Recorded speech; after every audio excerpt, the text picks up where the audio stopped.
I Yep. don't noon Central Noon Time. today. Not sure if I like it. I kind of like that early morning, The getting us coffee. going.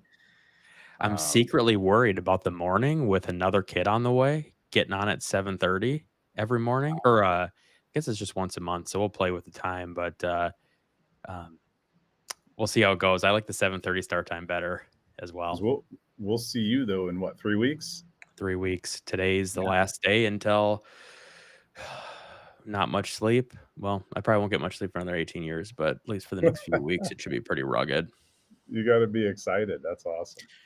Yeah, we're very excited. My mother-in-law flew in yesterday, to help watch our daughter now, while we're at the hospital, so she'll stay here, but nice to have another set of hands, especially when we get back, maybe get a Yeah, little nap in, and Mima can, take care of both the girls.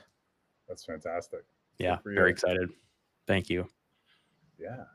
And we've got SIP Cyber. I think that's going live today. Jen Latze's podcast, where she's visiting different coffee shops and doing a 5 minute or so overview of some cyber things, Yep. which will be fun. Is that live today, Nick? Yeah, I think it should be going live today. We'll double check everything, but it should be going out. And the field notes from last time went out today. So we got a lot in the hopper going out. We're looking forward to hearing the feedback on Jen's SIP Cyber. Just another way to get out into the community, spread the word of cybersecurity. Check out another coffee shop or local business that she chooses, and leave everybody with maybe some extra knowledge, or just some good piece of information that maybe they didn't think about. So the last time we were talking about coffee, right? Because we were drinking coffee, getting started. Now it's noon. We've all had our coffee. You an afternoon coffee guy or no? I'm a morning coffee, and then after that, we're hitting the Diet Coke. Okay. We get off the coffee, we go to the DCs. Diet Coke, not Coke Zero. I prefer Diet Coke, but I don't dislike Coke Zero. I'm Okay. I like them both, but, yeah, even when I was in the military, we had some Diet Cokes and Rip Its. Anybody else in the military out there will know exactly what I'm talking about when we had the Rip Its. We had, like, the half can size. I think it was a 6-ouncer or an 8-ouncer, was one of those 2 sizes. It wasn't a full can. But they came in by the pallets, and we had them in the back of the trucks. And I think they're outlawed from the military now. I don't know if they had just too much caffeine in one shot or what the deal was. But um, when we start talking about caffeine, I always think about drinking Rip Its all day. But coffee in the morning, Diet Coke in the afternoon. Nice. I'm a Coke Zero guy. Hmm. I, Diet Coke's okay, but I prefer Coke, opposite of you.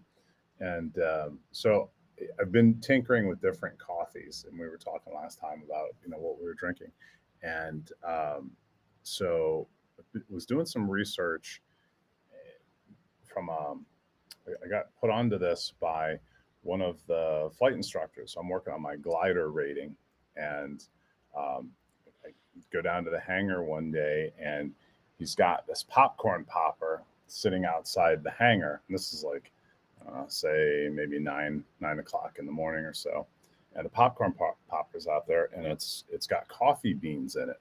So he's ordering his coffee beans from, I think, this place called Sweet Martha's, something like that, and they send him the green beans because apparently coffee is only good within 7 days of roasting, something Oh, like that. really? I mean, if you're a true connoisseur, I don't know. I had no idea. Um, but yeah, he made a good cup. Beans were right there, roasted and then ground, burr, not blade grinder. And yeah, we had a espresso before we went up for a I flight, guess which was fun. I have a lot to learn about coffee because I don't know about the different ways to get the beans ready or prepare the beans. I do have to say, and don't kill me in the comments, anybody. We got Tim Hortons uh, ground for the coffee machine. That's what I had last time we were on. Not good. It's not good coffee. Well, I Dislike don't it. think ground coffee in general. I mean, that's like going and getting Folgers, right? You got to grind it yourself, Mm. We right? did do that in the past, not regularly, but it has been done. I'll have to try it again. Have to try it again. Yeah. What? Why Yeah. did you get Tim Hortons? No reason. Just saw it. Got it. Had to try it. Try something different.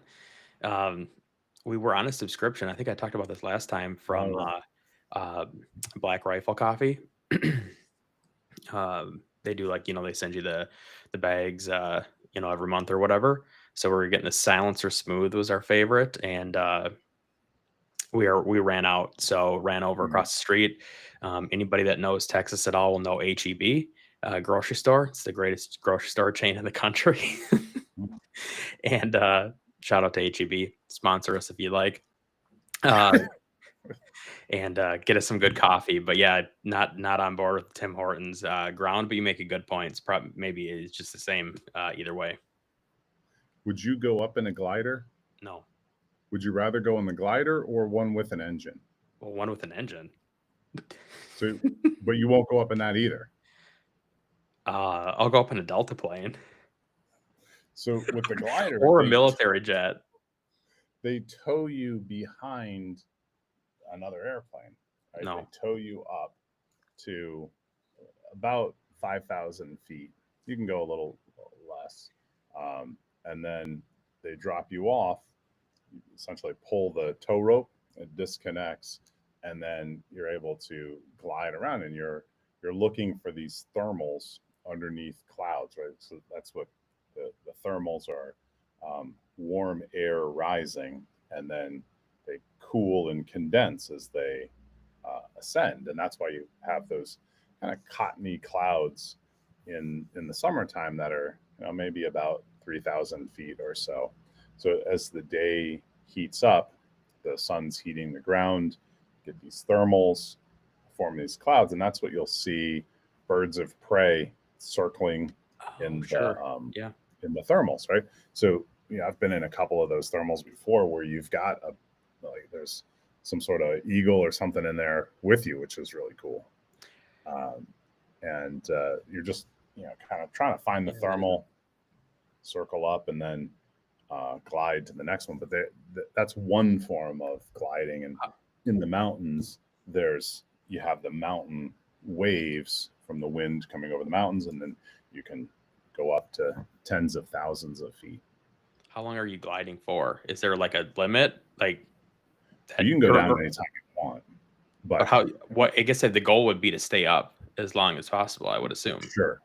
So Yeah. what is that like? What kind of time frame are we looking at? Is it like 2 minutes or is it like a half hour or? 15. I think my shortest was 12. Longest was 25. That's a lot. Yeah, a lot longer than I would expected. From a 5,000-foot drop, because the gliders have a great glide ratio, like 48-1, which means for every 48 feet forward, they'll lose 1 foot. So you two people in the glider, people in the glider, instructor behind. Well. Super long wingspan, I would assume. Yes.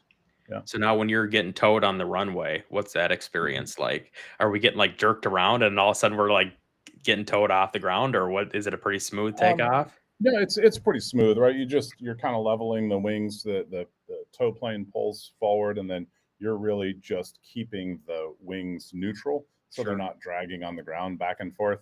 And then you'll come up before the tow plane usually, because you glide obviously better than the airplane. So you'll be just maybe 5 feet off of the runway behind the tow plane. And then as the tow plane comes up, you just have to keep the glider, keep the wings of the tow plane just above the horizon. So you're just following up, trying not to jerk too much on the tow plane or too much side to side, because that makes it a little difficult for the tow plane pilot. Seems sketchy no matter what. I mean, so there's got to be an emergency detach. There is both. Yes, so you have the tow rope is attached to the glider, and you can always pull the release on that. And the tow plane can do the same, but the window of safety is really 200 feet. So if you have an engine out, say, in the tow plane, then the emergency procedure is to land straight ahead. Sure. At the airport that I fly out of, there's a small field off to the right on one of the ends of the runway. So that if you need to ditch out, you can just go to that field. And then if you're above 200 feet, I think it's 500 feet, you can actually just circle around and land back on the runway. You got to be on your best behavior if you're going down. If you're ditching out, you got to be on your best. Well, that's what you were telling me. if we go up in your plane, something happens, there's a lot of safety mechanisms, but we still have to be at our best behavior going down. But when you're talking about the glider, anybody listening, I hope you find this interesting because I like this stuff, but I'm imagining like the old, I can't remember when it was developed, um, but long time ago, the U-2 spy plane. Super long wingspan that's Yes. riding both sides of the runway. And you would know better than me, but there's only the two wheels, I think, that are on Correct. parallel to each other. So It's tippy. Yeah. very tippy. But it's once you have wind going over it and over the rear stabilizer, the rear fin, it's good, right? Then you turn the fin in the back with the pedals. Sure. So once you get the rating, then you just rent one of these and you go up on a Saturday and exactly have 22 minutes of fun. Yeah, or longer, right? You can take cross-country trips. There's these whole competitions where people are trying to go for long distance glides. Sometimes you got to land in a field, get somebody to tow you back or to drive you back. But I mean, that's not optimal. But yeah, it's surprising, right? Because I fly the regular plane as well, and people usually are like, yeah, that'd be fun to go for a ride, except for you. But I don't know that anybody wants to jump in the glider. And I'm like, well, the glider is safer. Really? How? Okay, this is what we want to understand is how is it safer? Because it can glide much better than the airplane. Right? I mean, yeah, you could pull the parachute in the airplane, but if you do that, right? I mean, it's you're done. You're coming down wherever it wants to come down. You're likely going to survive that, but it's not going to be fun. Where the glider is designed to glide, and you could land in a field. Not ideal, but you're staying within the distance of the runway. I mean, if you're gliding down, I'm sure you're coming in pretty soft. Sure. Yeah. You just have to be committed. So you have a spoiler, these air brakes, right? So when you're lined up and ready to land, you deploy the spoilers, which is essentially a bar that comes up out of the center of the wing, and that causes you to lose lift pretty quickly. The only thing about the glider that you don't have in the airplane is you've got one shot at the landing. So once you're committed, spoilers are out and you're in a descent. If another plane pulls out on the runway, or there's animals on the runway, you're pretty committed to that landing, which is why you want to get set up properly for it first. Well, I'm glad you like it so much. Yeah, I don't think you'd catch me dead in the glider. For some reason, the thought of not having an engine is scarier than having an engine. Yeah. Cool. Yeah. What else were we talking about? I don't know. I got so sidetracked on this topic about, all the piloting you do and going out to these conferences, being able to fly yourself out there. Now, could you glide to Wild West Hackenfest in October? I mean, I guess technically you could, but the winds have to be right. You definitely need a tow plane to get you there. There's gliders now that have an engine and a propeller in them. So if you need to stretch your distance, you can, but it's not something that you would, I wouldn't want to do it. Yeah, not very convenient. You just jump in the Tesla and have it drive you there. So I was going to tell you about so we recently at IT Audit Labs registered for a trademark, right? Mm-hmm. Yep. And going through that process is easy enough, some online forms, but the aftermath of the scams that I've got have been crazy. So I've gotten, I think, 3 letters from different companies like that. The letter will be, I'll say trademark publication, and then, there's a publication fee of $1,460. Then here's another one for $1,450. And it's just these companies that it's public information when somebody registers for a trademark, and then they're trying to scam you. I was playing pickleball last week after work, and I got a call from a number that was out of, I think, Boston, and I was expecting a call from that area. So I answered it on my watch, and it turns out that it was a scam call for this this trademark. So I figured, well, what the heck? I'll see how far this goes. So, like Right. the guy, he was really trying to get me to give him a credit card number to charge $575 for this something like I couldn't use the registered trademark until I paid the money. Right. And I was like, well, I already paid when I signed up for it. And he's like, well, he had some excuse about why it didn't work. And I finally I was like, we're an information security company, right? And we do this, right? If you go to look at our website, you could see we're an information security company. Do you really think this scam is going to work on me?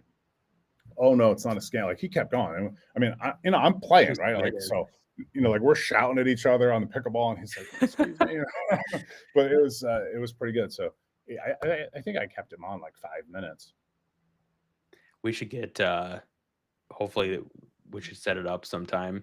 Get hopefully a scam caller to call in live on one of the That would shows. be good. I had Mm-hmm. one recently too, similar to that. They were wanting. I was getting these texts, and we've talked about this at the office or in Teams about getting the text about like your crypto wallet, whether it's Coinbase or something. Oh, sure. It's an MFA code or whatever it is. And I had somebody call me about it, and they were definitely casing the situation. They were like, "Oh, well, we're looking for transactions between crypto.com and Coinbase." And so I was doing the same thing as you. Like I'm just walking through it with him, giving him BS answers, and he was asking me how much money I had in each account, and then we were just going down the rabbit hole. Why this is this relevant? Well, obviously I knew he's asking me this to see if I'm a worthy person to investigate or try to continue this Oh, to sure. get, Mm-hmm. he's casing the situation, but normal people that maybe aren't educated or in this space would think, oh, wow, like this guy's actually trying to help me, but not thinking, well, if I have $100 in my account, they're not going to waste their time. But if I tell them, oh, well, I have 2 Bitcoins, they're going to work. They're in. They're in. You're going to get worked. Yeah. Right. You're going to get worked. It was like that movie. I don't know if you've seen it. It's called The Beekeeper. Do you remember Yes, that with Jason I Statham? do. Yeah. Uh, Yeah. Similar to that lady that got like her whole life savings or whatever was stolen from her. But anyways, yeah. We were texting this morning. You had a recent vet visit with the dog. Yeah. We had one So too. my mom's 92, right? Moved in with us. We moved into this new house, and along came a dog and a cat.